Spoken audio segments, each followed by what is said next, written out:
Hi and welcome to the video.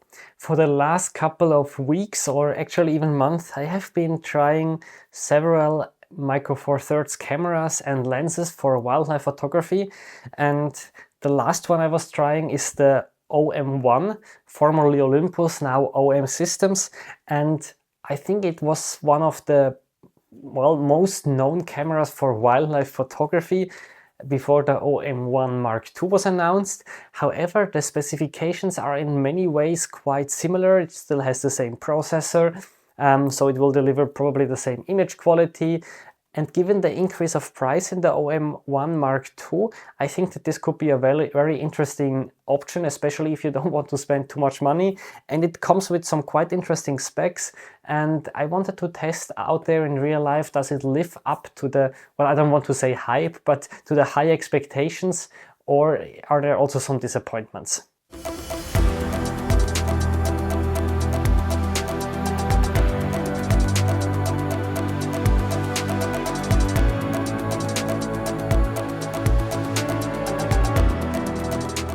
So the camera has some quite impressive specs. It has a 20 megapixel stacked Micro Four Thirds sensor, meaning you should not have any type of rolling shutter. However, I sometimes had some small artifacts on some pictures where I have birds in flight, similar than with my R5, who does not have a stacked sensor. So I'm not sure if the readout is still a bit slower than of other stacked sensor cameras, such as the R3 or the Nikon Z8 and Z9. The body overall feels kind of nice in the hand. It's a, let's say, intermediate sized body. For rather small hands like mine, it's very nice. It's a bit rounder than, for example, Panasonic Lumix G9 Mark II. It feels more a bit like a Canon body, a bit rounded, which I prefer, but not the biggest or not the most important thing anyway. We have on the back of the camera here a viewfinder with 5.8 million dots, so the same again as my R5, but the magnification is with 0.83, quite big. Then we have a 3-inch LCD screen that you can flip out, which is also very useful in some situations, especially when taking pictures of waterfowl in a low position. On top you have a classical mode dial that you can lock, so you don't need to lock it, but if you press it down it's locked. I personally never locked it, but some of you might prefer this, that it doesn't accidentally change. Then we have two dials here, one in front, one in the back. They are a bit stiffer than dials of some other cameras, which can be nice that you don't accidentally turn them, but I found it sometimes a bit harder to turn them quickly. What I was missing a bit was a third dial on the back. I know Nikon cameras, for example, also don't feature this, but for example, the Lumix G9 Mark II that kind of competes with this camera, or my R5, they have a third dial, which just makes it easier to change the, well, 3 parameters of exposure. On the back, we also have a joystick, which is of course very handy to move the autofocus field around. I was sometimes using the whole area autofocus with subject detection enabled.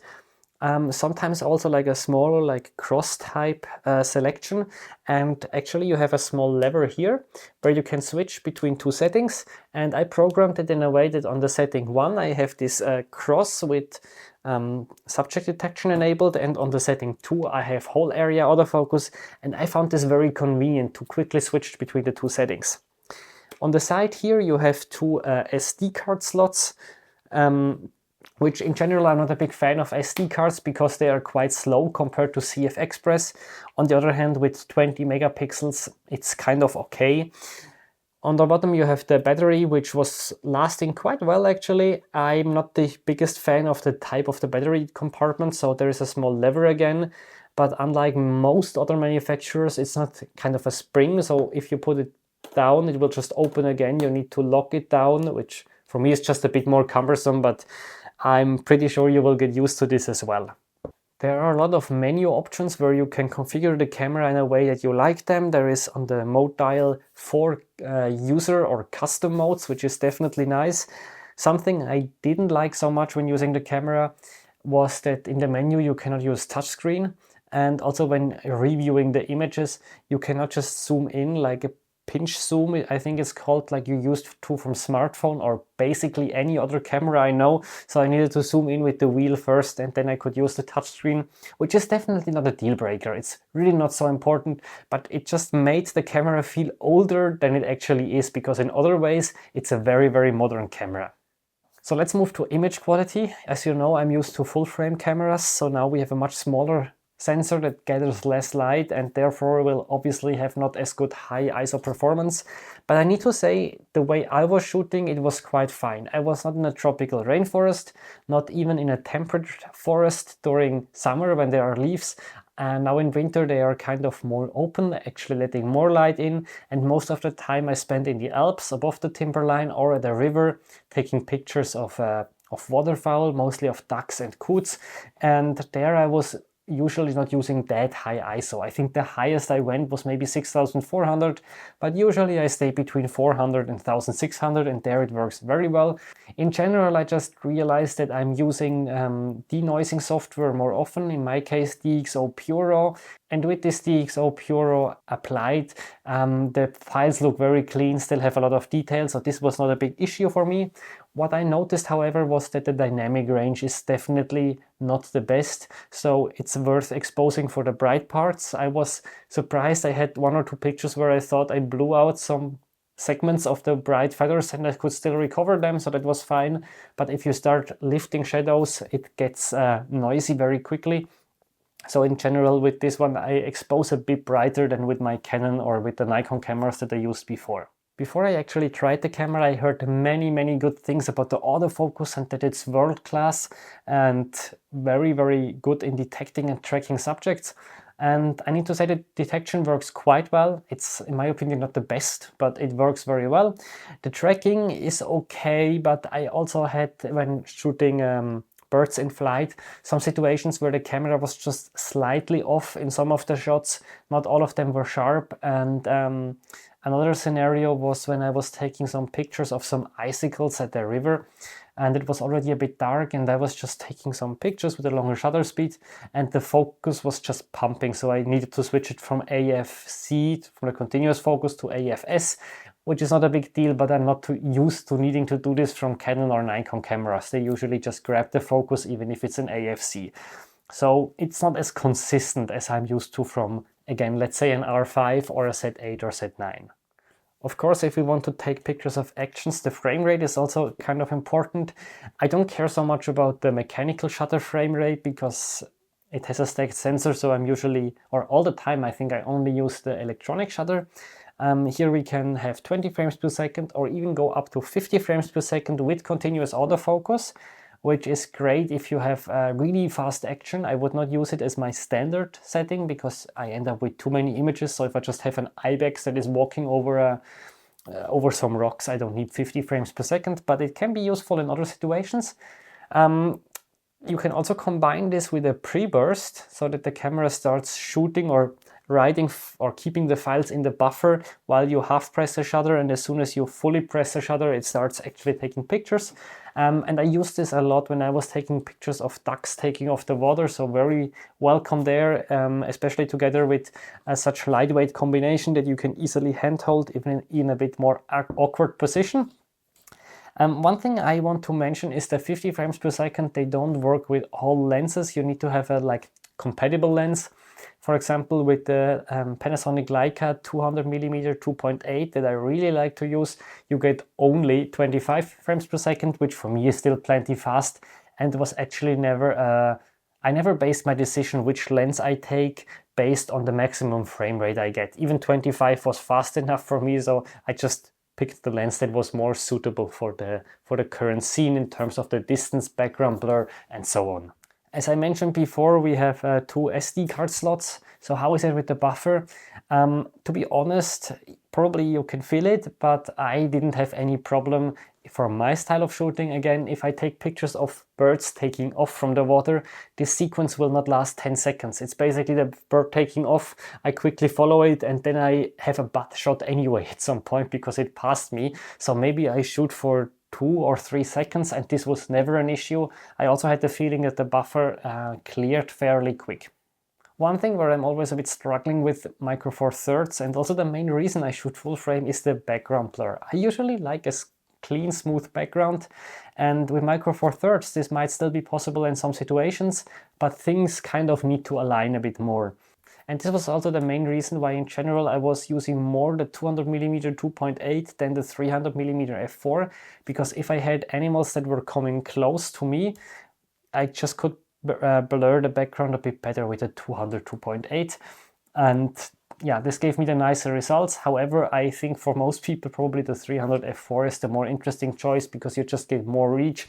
And if I would also have taken more pictures of songbirds or small birds in general, I would probably have used this one a bit more. And speaking of reach, we can of course use like a tele extender like the 1.4 or even 2x extender.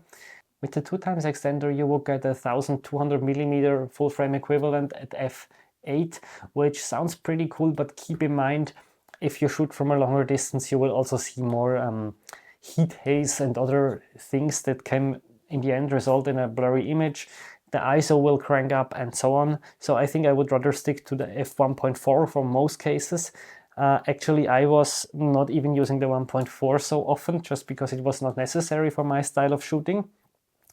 I also have another lens here, which is the Olympus 40 to 150mm f2.8, so translates to a 80 to 300mm full frame equivalent, and I just used this on a couple of occasions when I wanted to include a bit more of the environment. Then the background is really not so smooth anymore, so I did it mostly in the morning when I had some backlit and some mist, and I think it gave pretty cool colors. I mentioned that the battery lasts quite well. Nevertheless, I would definitely invest in an extra battery. The one that I have here is not the original one. It's actually one from Patona, which has a USB-C plug, which is quite handy with this camera, especially because it doesn't come with a proper charger. You just get a USB-C charger, which means if you have two batteries, you can only charge one, the one that is in the camera, over USB-C, but not a second one. With my R5, for example, I can charge the camera over USB-C, and with the kind of a wall adapter, or I don't know, with the proper charger, I can charge a second one, so I can charge two in parallels. This is not possible here. You would need to buy the extra charger, so I think here these batteries could be useful. I didn't test them in extreme environments, like if it's really cold, how long they last, so I cannot make a definite statement here, but I linked them below just in case you're interested to have a look. Other things that you can use, other extras, are definitely battery grip if you do a lot of vertical shooting. I know that many people prefer this. Basically, you just need to remove a cover here, and then you can quite easily attach it here, and then just lock this screw here, and now you basically have a shutter button also in the vertical alignment. You have still the joystick, the wheels, the buttons, everything, and of course you have an extra battery here, which is nice because you don't need to change so often.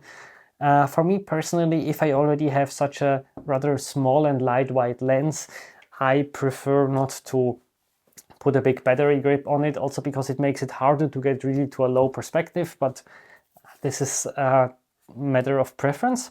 Maybe a few words to the lens itself.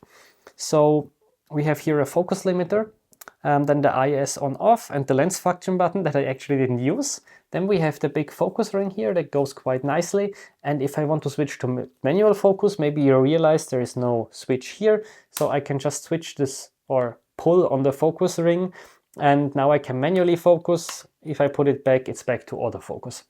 The lens hood is kind of included in this lens, so I can just like extend it and turn it and it's locked. I think that's quite a convenient feature actually, and it's quite similar on this 40 to 150mm lens. The one thing I really don't like about this lens is the design of the lens collar. It's just if I open it that I can use it smoothly on a tripod. For example, when taking pictures of the ducks that were starting, I was putting the tripod into the water and then wanted to take pictures, and it's still not turning smooth at all. And at the same time, it's already, maybe you see and hear it, it's moving quite a bit, which is really not good.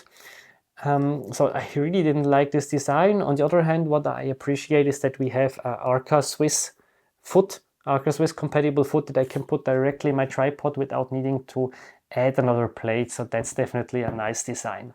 I kind of already mentioned it before, you can use lenses from other manufacturers. All the Micro Four Thirds lenses are compatible to a certain degree, so it works perfectly fine. The autofocus worked fine. Actually, I had the feeling that the autofocus with this one was faster than with the 300 f4, even though this is a Panasonic lens.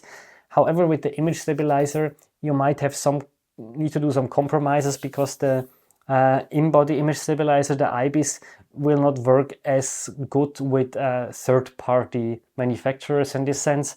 However, this was not a big issue for me, it still worked reasonably well. As you can see, this camera has here these clips from Peak Design. I was using the Peak Design strap quite a lot when just hiking around, and the guy who lent me this camera actually also used it. That's why they are already here. I will link all the things that I presented here below if you're interested. So thanks for watching. I would be very curious what your impressions of these cameras are, and especially if you already ordered the OM-1 Mark II and you had this one before, what you think, if it's really worth the upgrade or not. Let me know, and see you in the next video.